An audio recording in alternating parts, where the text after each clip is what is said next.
In today's video, I'm going to teach you how to change the text color in Lucidchart. If you've ever found yourself needing to adjust the text color for better visibility, or simply for aesthetic reasons in your diagrams, you're in the right place. Let's dive straight into it. First things first, open your browser and head over to the Lucid Visual Collaboration Suite. You'll want to log in to get started.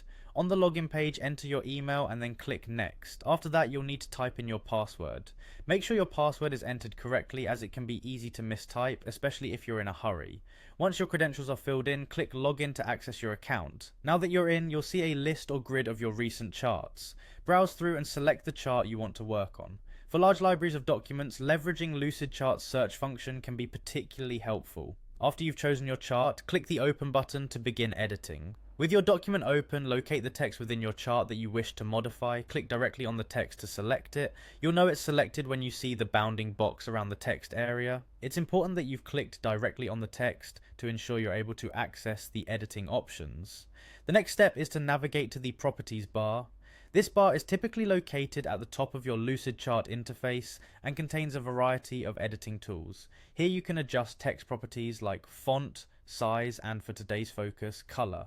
Once you're in the Properties bar, look for the capital A icon. Clicking on this icon will give you access to the text color options. Here you'll see a palette of colors to choose from. It's a good idea to have an idea of the color you want before you get to this step, as it can help streamline the process and avoid second guessing later. Select the color you desire from the palette. As you hover over each color option, the text may change to provide a preview of what it will look like. This is a useful feature to ensure that your text stands out against your chart's background or aligns with your branding if needed. Finally, after selecting your color, simply click on it to apply. The change should be immediately visible. Don't worry if you're not satisfied with your choice. You can always repeat this process until you find the perfect hue. And there you have it. You've successfully changed the text color in Lucidchart. I hope this tutorial has made the process clear and easy to follow.